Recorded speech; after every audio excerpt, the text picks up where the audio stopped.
Yesu Kristo nashimwe inshuti z'umusaraba. Dukomeje gusoma urwandiko rwandikiwe Abaheburayo. Uyu munsi turatangirira ku bice 9. Turasoza uru rwandiko. Imana ibahe umugisha. Ibitambo byo mu isezerano rya mbere ntibyari bihagije. Isezerano rya mbere naryo ryari rifite imihango y'ubutambyi, rifite n'ahera h'iyi si, kuko hariho ihema ribanzirizwamo, ryarimo igitereko cy'amatabaza n'ameza n'imitsima yateretseho imbere y'Imana, rikitwa hera. Kandi hirya y'inyegamo y'umwenda wa kabiri ukinze hariho ihema hitwa ahera cyane. Aho harimo icyotero cyacuzwe mu izahabu n'isanduku y'isezerano yayagirijweho izahabu impande zose, irimo urwabya rw'izahabu rurimo manu, irimo na ya nkoni ya Aroni yapfunditse uburabyo na bya bisate by'amabuye byanditsweho isezerano. Hejuru yayo hariho abakerubi b'icyubahiro bateye igicucu intebe y'imbabazi.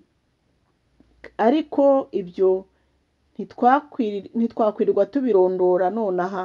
Icyakora ibyo bimaze kwitegurwa, bityo abatambyi binjiraga iminsi yose mu ihema ribanzirizwamo kugira ngo basohoze imirimo yabo. Ariko mu rya kabiri ryo hakinjiramo umutambyi mukuru wenyine rimwe gusa uko umwaka utashye, ariko ntiyinjiragamo atazanye amaraso yo kwiturira no guturira ibyaha abantu batakoze nkana.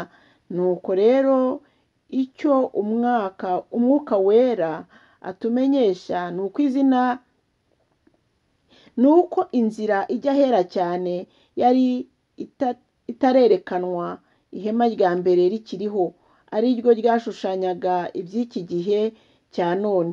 Ubwo abakurikiza amategeko yaryo batura amaturo bagatamba ibitambo, bitakibasha gutunganya rwose umutima w'ubitura, kuko ibyo hamwe n'ibibwiriza iby'ibyo kurya no kunywa no kwiyibiza no kujabika by'uburyo bwinshi ari amategeko yo mu buryo bw'abantu gusa yategetswe kugeza ku gihe cyo gutunganywa.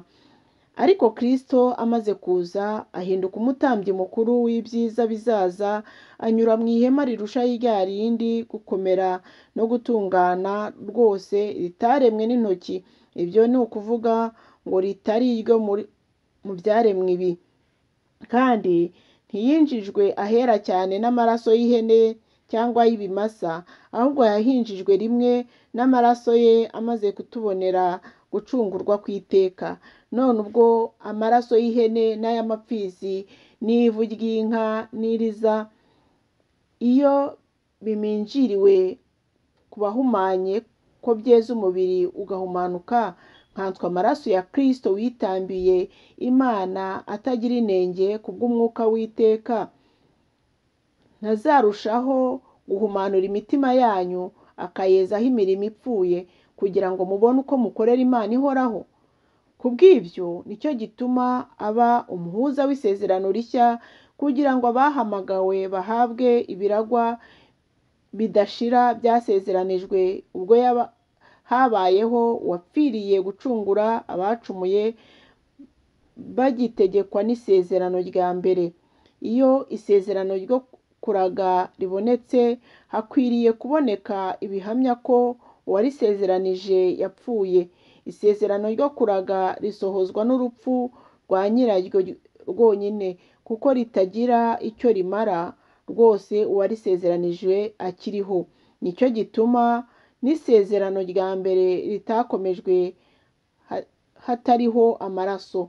Mose amaze kubwira abantu bose amategeko yose nk'uko yategetswe yose, yenda amaraso y'ibimasa n'ay'ihene n'amazi n'ubwoya bw'intama bwazigishijwe inzigo itukura, yenda n'urubingo, nuko abiminjagira ku gitabo cy'amategeko no ku bantu bose. Arababwira ati, aya niyo maraso y'isezerano Imana yabategekeye.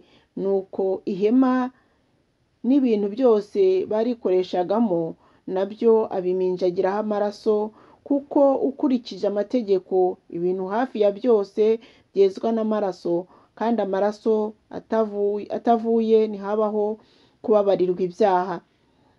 Igitambo cya Kristo cyabayeho rimwe gusa. Nuko rero byari bikwiriye ko ibishushanyo by'ibyo mu ijuru byezwa muri bene ubwo buryo, naho ibyo mu ijuru ubwabyo bikezwa n'ibitambo biruta ibyo. Kuko Kristo atinjiye ahera haremwe n'intoki hasuraga hahandi h'ukuri, ahubwo yinjiye mu ijuru ubwaho, kugira ngo nanone ahagarare imbere y'Imana ku bwacu. Kandi ntiyinjiriyemo kwitamba kenshi nk'uko umutambyi mukuru yinjira ahera cyane uko umwaka utashye afite amaraso ataraye, kuko iyo biba bityo aba yari akwiriye kubabazwa kenshi uhereye ku kuremwa kw'isi. Ahubwo none abonetse rimwe gusa ku mperuka y'ibihe, kugira ngo akuzeho ibyaha kwitamba. Kandi nk'uko abantu bagenewe gupfa rimwe, hanyuma yaho hakaza urubanza, niko na Kristo amaze gutambwa rimwe ngo yishyireho ibyaha bya benshi, azaboneka ubwa kabiri atazanywe no kwitambira ibyaha, abonekerere abamutegereza kubazanira agakiza. Bice 10. Ubwo amategeko ari igicucu cy'ibyiza bizaza, akaba adafite ishusho yabyo ubwabyo, ntabwo yabasha gutunganya rwose abegera igicaniro abatunganishije ibitambo bahora batamba uko umwaka utashye. Iyo abibasha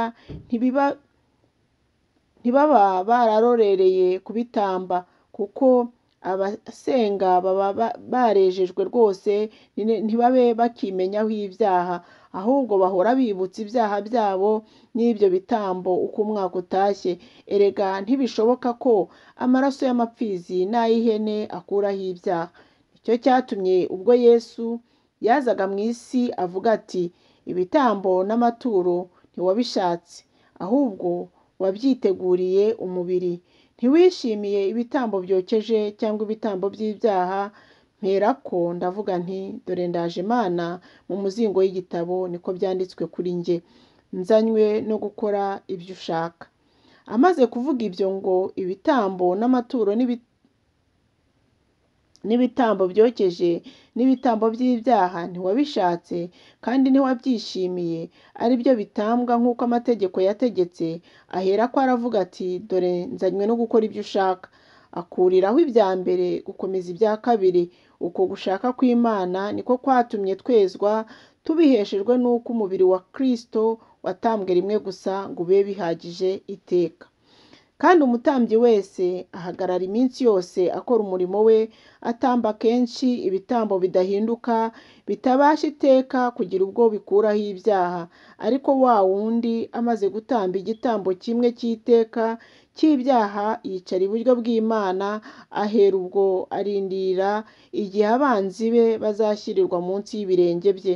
Kuko abezwa yabatunganishije rwose igitambo kimwe kugeza iteka ryose. Kandi n'Umwuka Wera niwe mugabo wo kuduhamiriza ibyo, amaze kuvuga ati, iri ni ryo sezerano nzasezerana nabo hanyuma y'iyo minsi, niko Uwiteka avuga. Nzashyira amategeko yanjye mu mitima yabo, kandi mu bwenge bwabo niho nzayandika. Arongera ati, ibyaha byabo n'ubugome bwabo sinzabyibuka ukundi. Noneho rero ubwo ibyo bibababariwe, ntibakiriho kongera gutamba ibitambo by'ibyaha. Kwihanangirizwa kumaramaza mu byo kwizera isezerano rishya. Nuko bene data, ubwo dufite ubushizi bw'ubwoba bwo kwinjira ahera cyane n'amaraso ya Yesu, tunyuze mu nzira yaduciriye nshya kandi y'ubugingo, inyura mu mwenda ukinze ari wo mubiri we, kandi ubwo dufite umutambyi ukomeye utwara inzu y'Imana, twegere dufite imitima y'ukuri, twizera rwose tudashidikanya, imitima yacu iminjiriwemo gukurwamo kwimenyaho ibibi, n'imibiri yacu yuhagijwe amazi meza. Dukomeze kwatura ibyiringiro byacu tutanyeganyega, kuko uwasezeranije ari uwo kwizerwa. Kandi tujye tuzirikana ubwacu, kugira ngo duterane ishyaka ryo gukundana n'iry'imirimo myiza. Twe kwirengagiza guteranira hamwe nk'uko bamwe bajya bagira, ahubwo tuhugurane, kandi uko mubonye urya munsi wegera muba ariko murushaho kugenza mutyo. Niba dukora ibyaha nkana tumaze kumenya ukuri, ntihaba hagisigaye igitambo cy'ibyaha keretse gutegerezanya ubwoba gucirwaho iteka no gutegereza umuriro w'inkazi uzarya abanzi b'Imana. Uwasuzuguye amategeko ya Mose ko atababarirwaga, ahubwo bakamwica abagabo 2 cyangwa 3 bamushinje nkanswe, ukandagiye umwana w'Imana agakerensa amaraso y'isezerano yamwejesheje, agahimura umwuka utanga ubuntu. Ntimugira ngo azaba akwiriye igihano gikabije cyane kuruta bya bindi? Kuko tuzi uwavuze ati, guhora n'ukwanjye ni njye uzitura, kandi ati, Uwiteka azacira urubanza ubwoko bwe. Erega biteye ubwoba gusumirwa n'amaboko y'Imana ihoraho. Ariko mwibuke iminsi ya kera, uburyo mwihanganiraga imibabaro y'intambara nyinshi mumaze kuvirwa n'umucyo, ubundi mugahinduka ibishungero, mugatukwa, mukababazwa, ubundi mugasangira imibabaro n'abagirirwa batyo, kuko mwababaranaga n'imbohe, mukemera munezerewe kunyagwa ibintu byanyu. Mumenye yuko mufite ibindi mwabikiwe birusha ibyo kuba byiza, bizahoraho.